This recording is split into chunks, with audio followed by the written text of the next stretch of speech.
Doctor గారు, చాలా మంది ఇంట్లో ప్రశాంతత లేదు, జాబ్ లో ఇంకా డెవలప్మెంట్ కావాలి, ప్రమోషన్స్ రావాలని కొందరు, ప్రేమించిన వాళ్ళు దొరకాలని కొందరు హోమాలు పూజలు చేస్తూ ఉంటారు. ఎన్నో ఎన్నో కోట్లు ఖర్చు పెడుతుంటారు పెద్ద పెద్ద వాళ్ళైతే, పొలిటీషియన్స్, హీరోయిన్స్ వీళ్ళు. కానీ ఎలాంటి ఫలితాలు ఉండవు. అసలు పూజలు చేయించుకోవడం అదంతా నిజమేనా ప్రాసెస్ అంతా? పూజలు చేయడం తప్పు కాదు, పూజలు చేసుకోకుండా ఉండడం తప్పు కాదు. అంటే హోమాలు కోట్లు బేసిక్ గా అంటే అది మన క్లారిఫికేషన్ ఇవ్వాలండి. సరే, పిండి కొద్ది రొట్టి, మనకు బలిసిపోతున్నాం, మేము బలిసి తీసుకుంటున్నాం. నా దృష్టిలో ఒక సమస్యపై వచ్చిన వ్యక్తి నిజంగా సమస్య ఉన్నప్పుడు ఆ సమస్యను పరిష్కరించడానికి కార్యక్రమాలు చేయడం తప్పులేదు. కానీ ఎంతవరకు సమంజసమో అంతవరకు తీసుకో. అలా కాకుండా అధికమైనటువంటి ధన కకృతి కనుక పడినట్టయితే, వరకం చెప్పాలంటే తన కుటుంబ సభ్యుల కోసం భర్త అసమర్థుడై తన పిల్లల్ని పోషించుకోవడం కోసం ఏ మార్గము లేక వ్యభిచార వృత్తికి అలవాటు పడిన వ్యక్తి నేను దండేసి దండం పెడతానండి.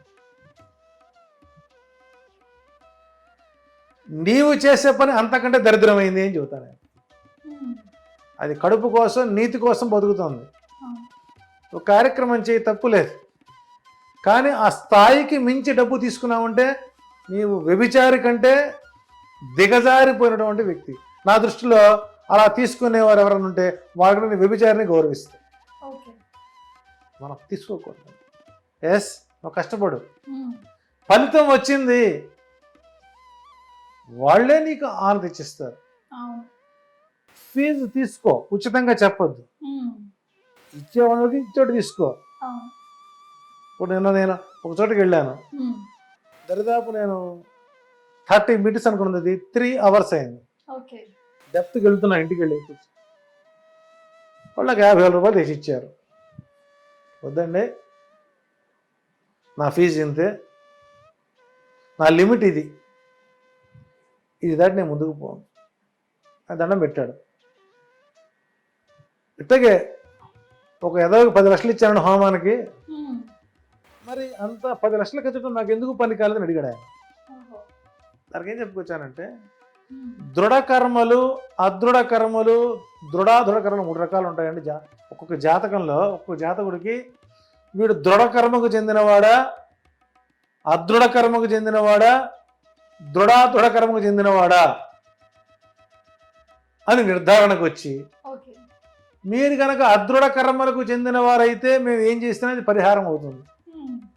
ఎక్సెప్ట్ మీరు అదృఢ కర్మ చెందిన వారు కాదు, మీరు 10 కోట్లు ఖర్చు మీ పని కాదు. బిట్వీన్ పూజ చేయడానికి అర్హత ఉండాలి.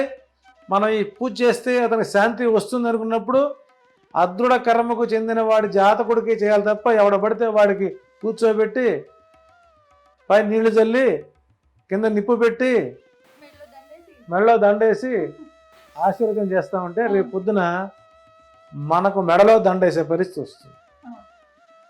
శాస్త్రహీనుడిగా బతకూడదండి, శాస్త్రవేత్తగా బతకాలి. తాడి చెట్టు కింద కూర్చొని పాలు తాగినది కళ్ళే అంటారు.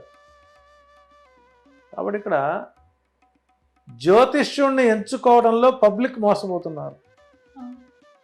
వాళ్ళు మోసపోయిన వాళ్ళు ఏం చేస్తారు, 10 మంది చెబుతారు, బాబోయ్ పోమాకండి, మోసం, కేవలం 7 సెకండ్లు ఇచ్చేది, ఓయమ్మ, ఇన్ని పంచాయతీలు వస్తాయి. కాబట్టి వైద్యుడికి, జ్యోతిష్యుడికి పేషెన్సీ కావాలి. కాబట్టి అలాంటి పేషెన్సీ ఉన్న వ్యక్తికి వెళితే పరిప్రశ్నేన సేవయ ఉపదేక్షంతి తే జ్ఞానం జ్ఞానినాహ సత్వరిసిన. జ్యోతిష్యుడిని ప్రశ్నించాలి, ఇంకా ప్రశ్నించాలి. ప్రశ్నిస్తున్న కొద్దీ అతనిలో ఉత్సాహం రావాలి. ఎందుకు వచ్చారో ఆయన, వీళ్ళు ఇచ్చినటువంటి 7,000 రూపాయలు కదా ప్రాణం తీసుకుంటున్నవాడు సమాజాన్ని పనికిరాడు. వాళ్ళు సంతృప్తి చెందిన తర్వాత నమస్కారం, వస్తాను. సబ్స్క్రైబ్ చేయండి. Please do subscribe to. Please like, share and subscribe to top Telugu TV. Top Telugu TV. Top Telugu TV.